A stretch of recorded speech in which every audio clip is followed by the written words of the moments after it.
দেওয়ার মালিককে, জোরে বলেন ছেড়ে দেওয়ার মালিককে।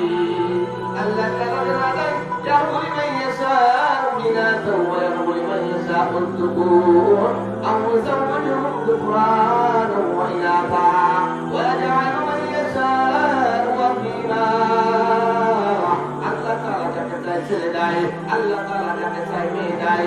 আল্লাহ তাআলা যদি আমার কাউকে না চায়, আল্লাহ তাআলা 30 বছর 40 বছর 50 বছর পর্যন্ত সন্তান দেয় না। কথা বলেন ঠিক কিনা? এই জন্য আমি প্রত্যেক বাবাকে বলবো, ও যুবক ভাই, তোমাকে যদি আল্লাহ কন্যা সন্তান দেয়, তুমি জান্নাতি, রাগ করা যাবে না, কষ্ট পাওয়া যাবে না।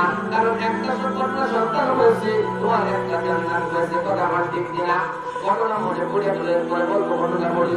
পাকিস্তানের আল্লাহর বান্দা, আমাদের মুফাসসির ইকরাম বর্ণনা করেছেন, পাকিস্তানের এক আল্লাহর বান্দা বারবার কন্যা সন্তান হয়, বারবার কন্যা সন্তান হওয়ার পরে ওনার 6টা কন্যা সন্তান হয়েছে। এরপরে স্বামী ওনার বলতেছে, ভগবানের স্ত্রী আমার, তোমার যদি এরপরে 7টা যদি তোমার কন্যা সন্তান হয়, তোমাকে কিন্তু আমি তালাক দিয়ে দেব। মহিলা চিন্তা করতেছে, মহিলা বলতেছে, আল্লাহ 6টা সন্তান তুমি দিয়েছো মালিক, এরপরে তুমি যদি আরেকটা আমাকে পুত্র সন্তান না দাও, আমার স্বামী আমাকে তালাক দিবে। ও জামাই বিদ্যাবাসে, ওই তো ওই 6টা সন্তান, ইয়া আল্লাহ, আল্লাহ তুমি আমার উপরে পুত্রদের ব্যাপারে হিফাজত করো। রাতের বেলায় স্বামী আর স্ত্রী এক বিছানায় ঘুমাইছে, ঘুমানোর পরে স্বামী ঘুমাইয়া গেছে, স্ত্রীর তো চোখে ঘুম নাই, কারণ ওর গর্ভে যদি কন্যা সন্তান হয়, তাহলে ওনার স্বামী ওনাকে তালাক দিয়ে দিবে।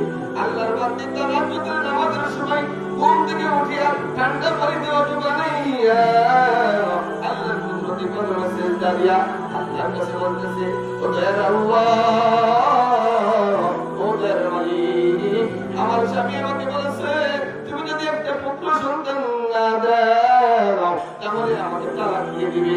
আল্লাহ তুমি ছাড়া দেওয়ার কোনো দরওয়াজা নাই।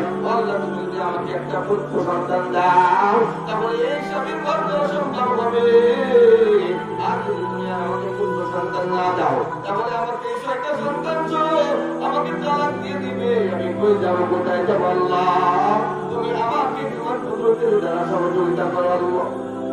আল্লাহ তাআলা তো বড় রহমান, আল্লাহ তাআলা তো রাগী,